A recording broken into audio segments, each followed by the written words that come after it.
২০২৪ সালের ৫ আগস্ট বেলা ১২টার পর থেকেই রাজধানীর বিভিন্ন প্রান্ত থেকে জড়ো হওয়া হাজারো মানুষ গণভবনের দিকে এগোতে থাকে। গণভবনে তখন শেখ হাসিনাকে দেশ ছাড়তে রাজি করানোর চেষ্টায় ব্যস্ত শীর্ষ সামরিক কর্মকর্তারা। শুরুতে রাজি না হলেও নানান নাটকীয়তার পর এক পর্যায়ে দেশ ছাড়তে রাজি হন হাসিনা।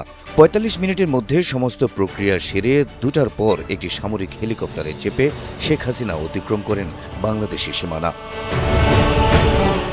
শেখ হাসিনা ভারতে পালিয়ে গেছেন এই খবর ছড়িয়ে পড়তেই চারপাশ থেকে আনন্দ মিছিল সহ গণভবনের দিকে এগিয়ে যায় হাজার হাজার ছাত্র জনতা। এক পর্যায়ে তারা গণভবনের ভেতরে প্রবেশ করেন। সেদিন গণভবনে ঢুকে আনন্দ উল্লাসে মেতে ওঠে ফ্যাসিস্ট মুক্ত নতুন বাংলাদেশের মুক্ত স্বাধীন জনতা। এদের কেউ কেউ গণভবনের বিছানায় শুয়ে পড়েন, ফ্রিজ খুলে খাবার খেতে শুরু করেন। কেউ কেউ সোফায় বসে হাসি আনন্দেও মেতে উঠতে দেখা যায় অনেককে। গণভবনের লেকে গোসলটাও সেরে ফেলেন অনেকেই। হাতে থাকা মোবাইল দিয়ে ছবি এবং ভিডিও করতেও ভুলেননি কেউ। সেদিন গণভবনের জনতা আনন্দ উল্লাসের পাশাপাশি কিছু অপ্রীতিকর ঘটনাও ঘটিয়েছিল। রাষ্ট্রীয় সম্পত্তি গণভবন থেকে সেদিন অনেককেই যে যার মতো করে জিনিসপত্র নিয়ে চলে যেতে দেখা যায়। শাকসবজি, মাছ মাংস, চেয়ার টেবিল, সোফা, টেলিভিশন, ঘড়ি, লাগেজ, ঝুড়ি, হাঁস মুরগি, এমনকি গাছের চারাও নিয়ে যেতে দেখা যায় অনেককে। কেউ কাঁধে করে, কেউ রিকশায়, কেউ হাতে করে গণভবনের জিনিসপত্র নিয়ে গেছেন।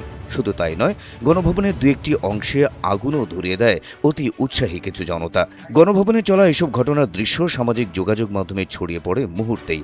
আন্তর্জাতিক মিডিয়াও সেই ঘটনা নিয়ে বেশ গুরুত্বের সঙ্গে সংবাদ প্রকাশ করে। বিজয় উল্লাসের সঙ্গে রাষ্ট্রীয় সম্পদ লুটের এ ঘটনায় চারপাশ থেকে ওঠে সমালোচনার ঝড়।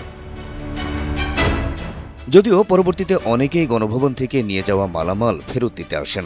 ৫ আগস্টের পর কয়েকদিন ধরে গণভবনের সামনে বৈষম্য বিরোধী ছাত্র আন্দোলনের কর্মীরা অবস্থান নিয়ে লুট হওয়া মালামাল সংগ্রহ করেন। ফেরত আসা পণ্যের তালিকায় ছিল শেখ হাসিনার ব্যবহৃত সোফা, মাছ ধরার ছিপ, টেলিফোন, বিভিন্ন ক্রেস্ট, পুরস্কার, locker box, mug, chair, light, switch, sari, আয়না, আসবাবপত্র, বই, টিভি, টেবিল ফ্যান, ছবির অ্যালবাম, সিসি ক্যামেরা সহ নানা জিনিস। পরবর্তীতে সেগুলো গণভবনে বুঝিয়ে দেওয়া হয়। Habib Rasel, NTV online.